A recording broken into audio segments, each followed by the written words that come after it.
This barrio means a lot to me. My family comes from here. I was born here. I grew up hearing all the stories of what happened here. I'm old, what to do? This is my barrio. This is my barrio. Because I love my people. And we have to love our people. Because, where in the hell are we going to go if we don't? Where? Right here, all through this neighborhood, people do many different things. There's drug addicts here, there's people who sell dope. Nobody else gonna take care of us. So we take our guns and we take each other, we call each other, make sure we're doing fine. They got their lives, I got mine. I just went to a gas station one day and pulled me out the vehicle and they want the rims. I paid too much money for somebody to take it. So he cocks the gun and says, "You think I'm bullshitting?" Puts it up to my head and lets the trigger go. But it gets stuck from him, whooping it, hitting me on the side of the face with it. It jams up. So, they had intentions of really hurting us, just over material. But it's just the point of people will take you, take your sweetness for weakness anytime they can. Ever since then, I always carry the gun, no matter where I go. I meet with Indio and Oso in the nightlife of their motherhood, their original community. In the raw violence of their reality, it is difficult to imagine a peace treaty has been in place for over 2 years. I see the same neighborhood by the stark southwest sunlight.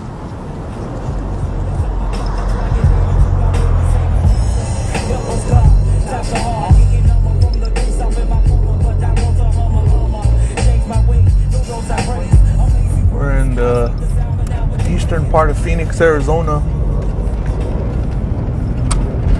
And this neighborhood is known as Las Cuatro Milpas. Right here is a mural I've been working on right here to show some of the history. See, some youngsters came and tagged on it already. In my generation, our thing was to go out and beat up on the other neighborhoods. Everybody knows, in Phoenix, everybody knows where all the neighborhoods are at.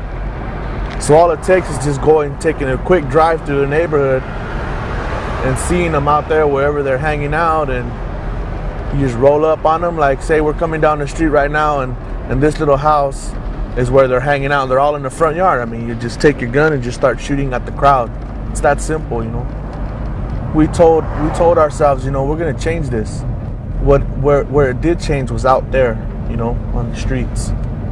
That's where it made a big difference.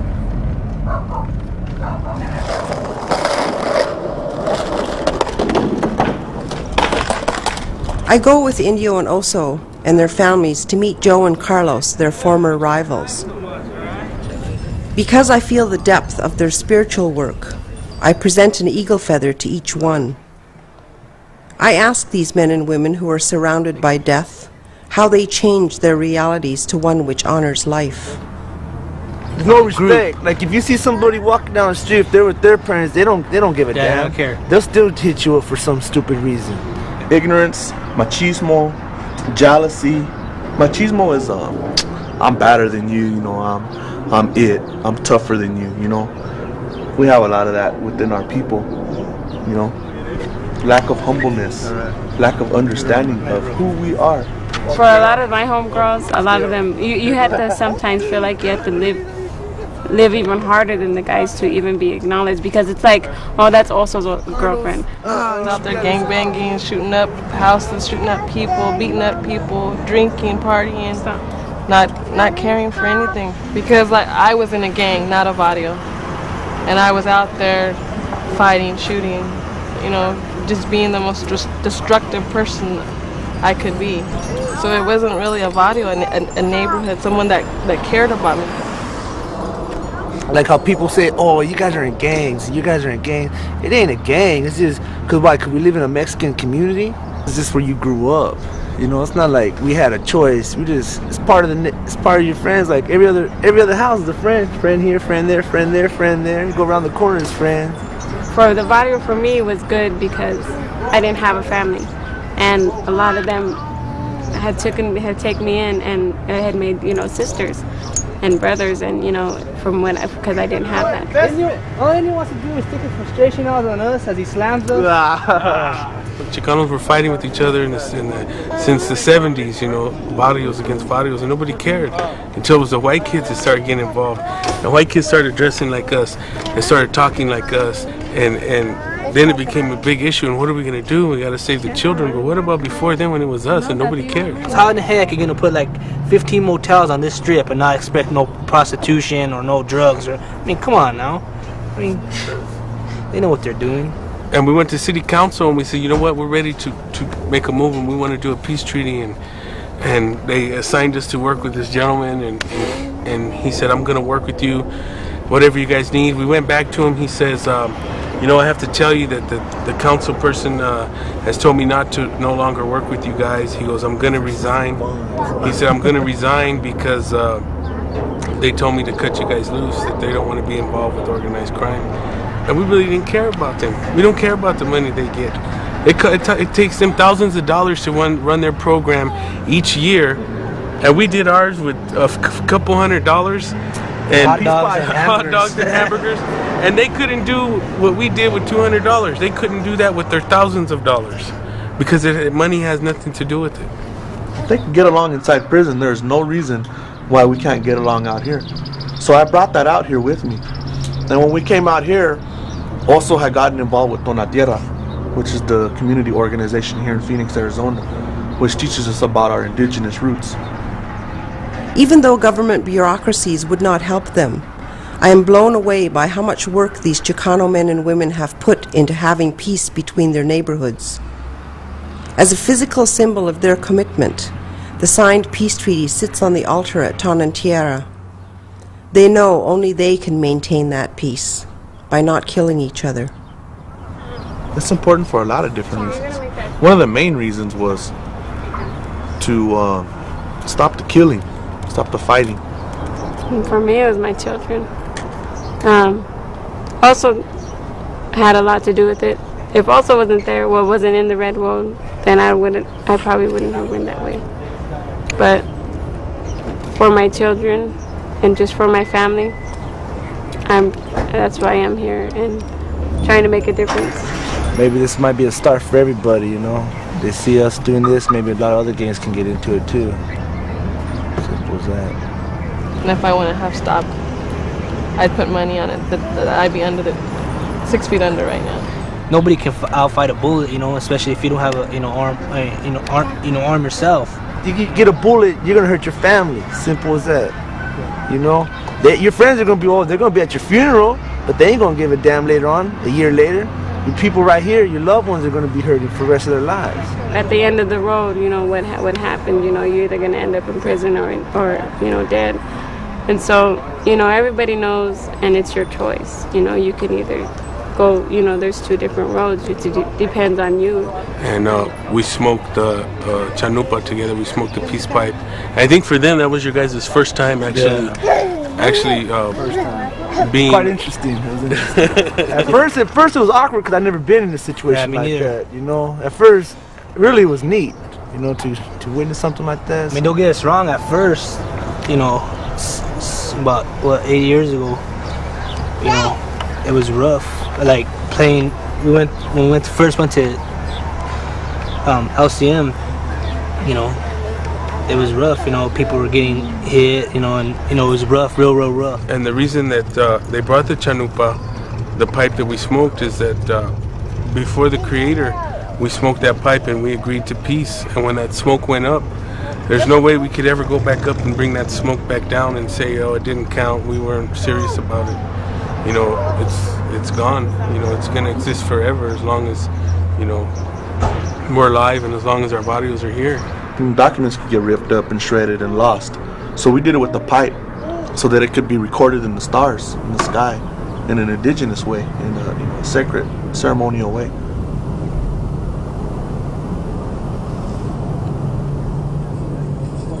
Next Tuesday on Skylight, we get inside the spiritual experience of one of the Barrio Cuatro Milpas homeboys. I talked to you, what time? What time you get into the house? Okay. I'll talk to you later on.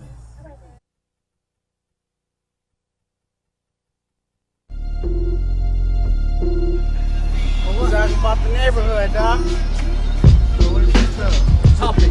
barrio. You gotta keep the barrio straight. This is my barrio. In the beginning, they called us heathens, devil worshippers, you know, cultists. Then they changed it to savages. Then they changed it to Indians. Now they changed it to Hispanics or Latinos. And they're always trying to label us to what they want us to be, to live up to their standards. No, hey, you turn around. We don't want to assimilate into their culture. This is our culture, this is who we are. But they're not going to accept us for who we are. We're trying to tell them, you know what, we're tired of just surviving. We want to live now. You know, we're not just going to go along with what you feed us and accept it in that way. I first heard about the spiritual work brothers Indio and Oso were doing from one of their relatives I met at a ceremony in Mexico. I was excited to hear about so-called gang members working towards peace and sought them out. I meet with Indio and Oso and their Los Cuatro Milpas homeboys in the nightlife of Phoenix. It's the same thing. Like brothers sometimes do, Oso put his older brother Indio forward. I know they try to say that we were a bloodthirsty warrior-like people. Like the brilliance of the desert sun, I see Indio's spiritual turnaround as he tells me how he changed his old dark reality of violence by reclaiming his indigenous identity. I consider myself to be an indigenous person of this island.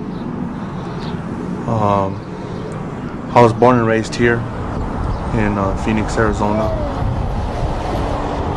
Before I had joined the neighborhood, I was real smart. You know, I was doing real good in school, getting straight A's, and then after that, school didn't interest me anymore. So right then and there, I turned my back on education because it wasn't doing anything for me. I was more interested in hanging out with my homeboys, you know? They taught me more.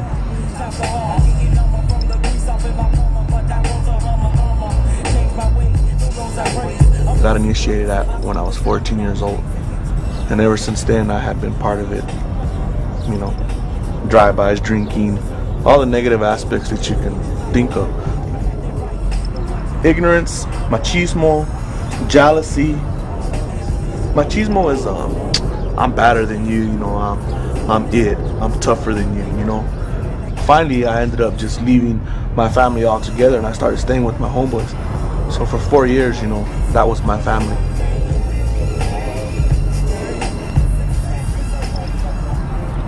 I went to prison. The first day I hit the yard, which is the place where I was going to be actually staying at. The first thing that I did was put up my defenses. I was ready to fight. I was ready to, whoever was going to try and test me, I was going to jump down their throat and, you know, do what I had to do. One thing that surprised me was each and every person that passed by me told me, "Orale, what's up? Well, who are you? Orale, all right, you need anything?" You know, they kind of like took care of you. I mean, I got cigarettes, I got soap, envelopes, and the first day I was there, I got everything I needed to be comfortable, you know. And that right there touched me in a way that I've never felt that before. Because out here, you're always on the defense. If they can get along inside prison, there's no reason why we can't get along out here. So I brought that out here with me. And when we came out here, also had gotten involved with Tonatierra, which is the community organization here in Phoenix, Arizona, which teaches us about our indigenous roots. I went to visit Tonatierra to see and talk to the organization that had such an impact on Indio. I found a humble constellation of families struggling to maintain self-sufficiency. And by honoring the traditions and teachings of their ancestors, they are reclaiming the spirit of their youth. We've had to rely on ourselves, but because it's been based on the traditional messages and teachings that we've been in charge with as practitioners of these traditional ways of the Mexicayo, everything what we do things according to a ceremonial calendar.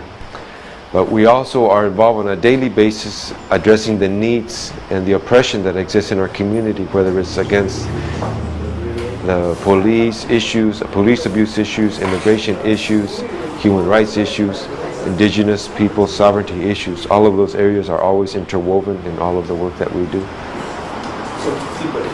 You look around the office and they have all these symbols. you know, all the different icons of our peoples. And I'm looking around, I'm thinking, man, check this out. And it's something that grabbed a hold of me. And ever since then, you know, I've been on that path. Because even as a child, they were telling me, you're half Indian, you're Aztec, you're Yaqui. So you're an Indian, and they have ways and teachings. And I've always wanted to know about that. Because it'll change your whole life if you understand who you are as a person and where you fit in this life, in this cycle, this circle of life. And once we don't understand that, once we don't know who we are and we try to be something that we're not, that's where we get lost. That's where we start going down a different path. That's where we get confused about things. Because all these different gangs are just tribes. They're clans. Yeah, that's going to be my next question. That's all they are. They're clans, they're tribes, they're calpulis, like we called before. But they just lost that sense of direction, that sense of understanding that we had before. They're still holding on to it, and they're implementing what they see in society. See, there's a difference between a soldier and a warrior. A soldier will take his commands from his commanding officer, and his commanding officer will take it from his commanding officer. And it's just a line of men telling them what to do. And even up there's other men telling them what to do. To be a warrior, number one is to have a relationship, a communication with the Creator. Number one, you have to have that. And when I say the Creator, I mean creation. Also the earth, the Mother Earth. To have a communication, to have an understanding of that. Number two is to take care of your people. That's a true warrior, providing for your family. Before we had jobs, before there was currency, a warrior would go out and hunt, provide food, clothing, and shelter. That was a true warrior. He didn't have his AK-47 killing people. And too many times I think we glorify the militant without fully evaluating and assessing what a real military strategy would be. And in this era that we live in, I think we have to continue to defend warriorhood, but from spiritual principles. It has to come from spiritual principles, which is an aspect of dignity that you can't buy and you can't implement with programs that come from outside the community. It has to be homegrown, it has to come from within the community. We come from a warrior tradition, and to ask a warrior to not be a warrior is like you're asking for trouble, you're asking for violence to be erupted. And if he can't identify the perpetuator or instigator of that genocide, which it turns out to be, then the violence will erupt among the closest circle of friends and loved ones and community, which is what we've seen. I don't really feel as violent as I used to. I've humbled myself through ceremony, through knowledge, wisdom. Learning more about your people will change the way you think about your people. Learning more about your past and the struggles and some of the obstacles that we've overcome. But it has to start within oneself. That mother or that father that's having problems with their children, they first need to deal with the problems that they have in their own personal self. And once they can get a hold of them and deal with them on a spiritual level, then they can help their children. For me, that's my basic foundation of life. Without that, I'd still be out there doing the same things I was doing before.